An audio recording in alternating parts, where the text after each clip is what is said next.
संकल्प टेलिभिजनमा तपाईहरुलाई स्वागत छ। म सस्मिता पाठक। सुरु गरौं आज दिनभरिको मुख्य समाचारबाट। प्रधानमन्त्री कार्कीको नाममा कुनै पनि सामाजिक सञ्जाल छैन। प्रधानमन्त्री कार्यालय। राजनीतिक कनेक्सनले रोकिएका अपराध अनुसन्धानको काम तत्काल अघि बढ्छ। गृहमन्त्री अर्याल। मितव्ययताको माध्यमबाट पूर्ण निर्माण अघि बढाइने। मन्त्री परिषदका निर्णय सार्वजनिक। 1 करोड 28 लाख अमेरिकी डलर अनुदान प्राप्त।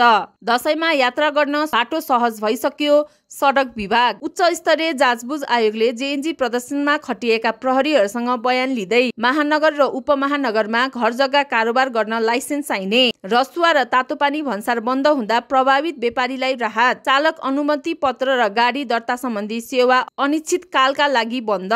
माओवादी केन्द्रको केन्द्रीय समिति भङ्ग। मङ्सिरमा विशेष महाधिवेशन गर्ने निर्णय। जेएनजी आन्दोलनमा क्षति भोगेका व्यवसायीले पुस मसान्तसम्म पालिकीकरण गर्न पाउने। पूर्व राजनीतिक तथा प्रशासनिक पदाधिकारीले कानून विपरीत लिएको सुविधा कटौती गर्न अर्थको निर्देशन। ब्रान्डेड औषधिमा ट्रम्पले लगाए 100% भन्सार। भारततर्फ जोगबनी नाका तनावग्रस्त। नेपाल भारत दुईतर्फ नाका सील। यातायात कार्यालयको सेवालाई विस्तार र एकीकृत गर्दै बागमती सरकार।